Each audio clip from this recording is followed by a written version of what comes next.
Leader to Leader, Conversations with State Officials. The ARC of Pennsylvania hosts an interview with Teresa Miller, Pennsylvania Secretary of Human Services, by self-advocate and the ARC of PA employee Matt Stinner. The Leader to Leader series is an opportunity for individuals with disabilities and their families to hear from state leaders about present and current issues impacting the disability community. So good afternoon, Secretary Miller. Thank you for joining us, the ARC of Pennsylvania, for this first in our series of interviewing secretaries in the various departments across the Commonwealth. And the ARC of Pennsylvania is focused on these interviews being conducted by self-advocates. So I'm just your host today. So we really appreciate your time, Secretary Miller, and I have to say thank you so much for your leadership during this very difficult time. We have been inspired by your leadership and the team that you've assembled in your department, and especially ODP. And I just want to thank you for your support. You've been there for all of us. And we appreciate the service that you have given as the secretary since 2017. And Matt, I want to introduce you to Matt Stinner. Matt is an employee of the ARC of Pennsylvania. He has worked here for many years as a self-advocate, and also he is a member of SAU 1, and he is going to take over and ask the questions. So Matt, go ahead. Hello, Secretary Miller. Hi. It is such a pleasure to meet you. Here's the first question. Okay. How has the Department of Human Services considered the needs of people with intellectual and developmental disabilities as we deal with COVID-19? Thanks, Matt. And first of all, let me just say thank you for inviting me to participate in this conversation with you today. I was excited to be here. And thank you for the question. In February, the nation watched with horror the impact of COVID-19 in the Life Care Center nursing facility in Washington State, which just confirmed our fears about the risks of this virus in congregate settings. In response, and I have to give a shout out to Deputy Secretary Kristen Ahrens, I couldn't agree more in terms of the leadership she has provided. And with her leadership, ODP, our Office of Developmental Programs, took a very proactive approach to protect people with intellectual disabilities and autism from COVID-19. First, we made a number of policy changes so we could respond to the needs of individuals and families. And just to name a few of the policy changes that we made, this included providing some services remotely using technology rather than face-to-face interaction, allowing family members to be paid to provide services under numerous circumstances, allowing direct support professionals to support individuals in hospital settings, and allowing people to exceed waiver caps for COVID-related needs. Also, ODP ordered day programs to temporarily close to slow the spread of the virus. These programs have been slowly reopening since June with CDC recommended protocols in place to prevent infections. One of the other things that we did is really shift the focus of all of our training contractors and our healthcare quality units to support individuals, families, and providers. The Self-Advocate Power Network and the PA Family Network have been doing regular peer trainings on COVID-19. Our partners at the county ID offices are also highly involved and meeting weekly with providers to ensure a constant learning loop and opportunity to identify both service gaps as well as successful approaches to protecting individuals from COVID-19. And finally, in June, ODP distributed $260 million in CARES Act funding for providers hard hit by this crisis and in need of a cash infusion to maintain the system's high standards of care and service for individuals with intellectual disabilities and autism. Well, thank you. And that to me is really interesting because I did, to me, as my first priority and first statement in that by itself, I didn't honestly understand that there were a lot of interest with the question itself to go over, but thank you. Mm-hmm.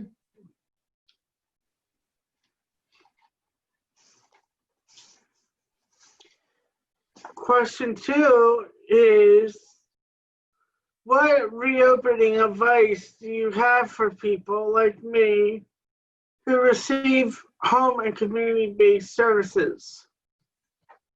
Sure. Our Office of Developmental Programs developed some really good tools to help individuals and families and their teams to really think through the best route for each person to get back to things they used to do, spend time with people they care about, and adjust and try new things. So my advice is to take a look at the roadmap tools. ODP worked with self-advocates and families to develop these and to use the individual transition guide. These tools help people do what really we all need to do. Think about our own risks if we get COVID. Think about risks for the people that we live with. Think about the things that we want and need to do outside of the house and how much risk is involved in each of those.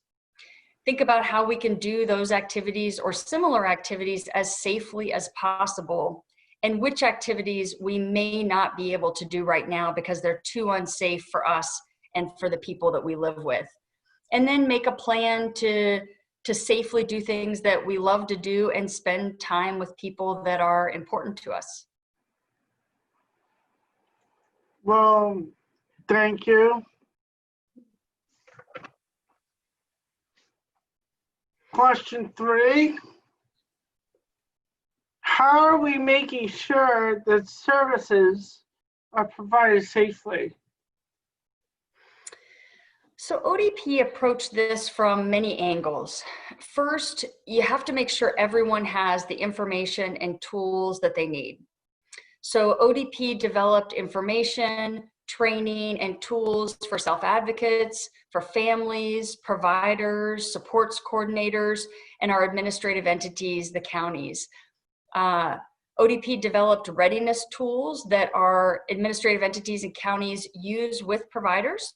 The counties have been meeting with providers weekly to go over safety, preparedness, and protocols. Providers have had the support of the healthcare quality units, local departments of health, and in some cases, PEMA, if they needed extra support. There were some situations where we needed to rely on PEMA to deliver personal protective equipment, for example. Thank you. Sorry. Now, 4 is gonna be kind of tricky, but that's what it is. I need to wear a mask, but I also wear a hearing aid, and my mask sometimes gets caught in the mask and it falls out. If a person with a disability has an underlying condition or can't wear a mask, can they still receive their services? Yes. If a person with a disability cannot wear a mask, they can absolutely still receive services. It's also important to remember that there are a number of exceptions to the mask requirements. So anyone who has trouble breathing, anyone who is unable to remove the covering without assistance should not wear a mask. And masks are not required for staff and individuals who are receiving services if they're communicating or seeking to communicate with someone who is deaf or hard of hearing, or has another disability where the ability to see the mouth is essential for communication. If for medical or other reasons an individual receiving services is not able to wear a mask, the use of a full face shield as an alternative may provide some benefit and may be worn. Okay, thank you.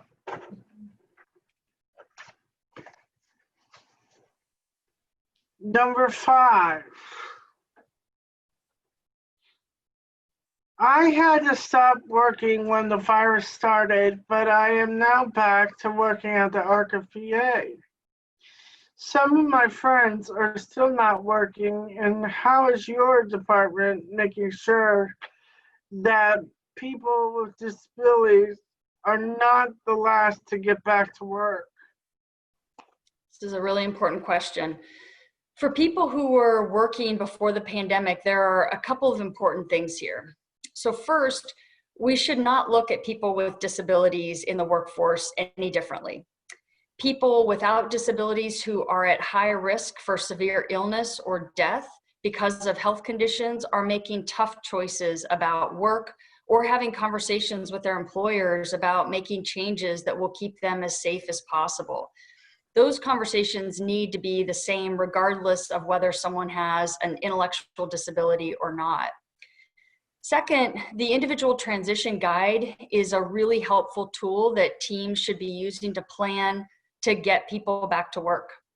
Generally, on the issue of employment for people with disabilities, our Office of Developmental Programs is in conversations with the Office of Vocational Rehabilitation to develop strategies to address this issue.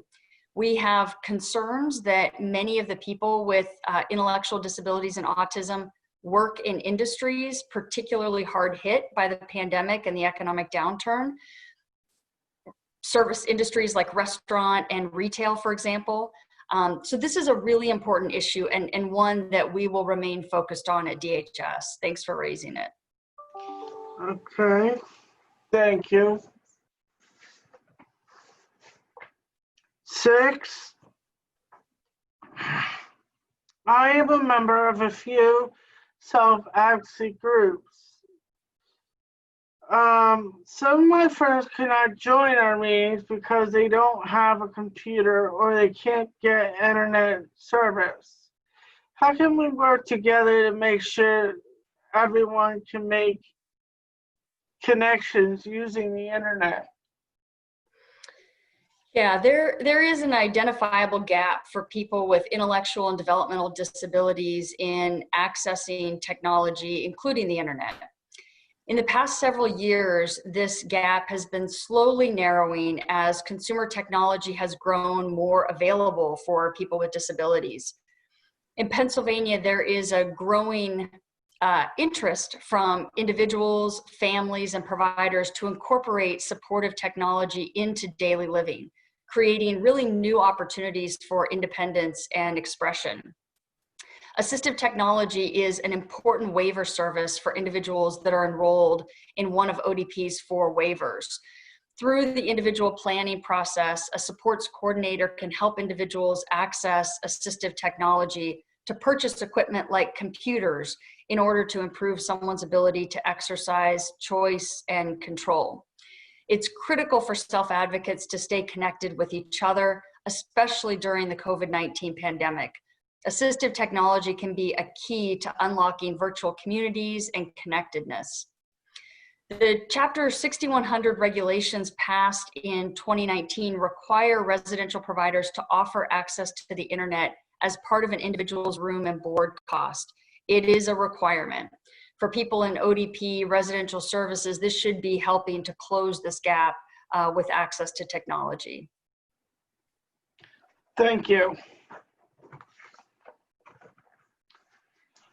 Oh boy. This next one is kind of interesting. I am very concerned that some police officers do not know about people with disabilities and our needs. Is your department working with the law enforcement so that they train police officers about the needs of people with disabilities? This is such an important issue. Individuals with autism spectrum disorder and intellectual disabilities do come in contact with law enforcement professionals. We know how important it is to make sure that police and other law enforcement professionals have the resources they need to support and engage with individuals who may have communication and behavioral needs that could be misunderstood or misinterpreted. At the same time, we also want to make sure that individuals and families have the tools they need to understand and navigate these really complex systems. Two of our training partners, Temple University's Institute on Disabilities and the ASSERT Collaborative, and ASSERT is an acronym that stands for Autism Services, Education, Resources, and Training. They have prioritized the training of police officers and justice system professionals. ASSERT has worked directly with police departments around the Commonwealth, offering a wide array of trainings on how to engage and support individuals with autism and intellectual disabilities. Our training partners have also developed resources for self-advocates and families about how to understand and navigate the criminal justice system. And just as an aside, these justice resources, they can be found at www.paautism.org.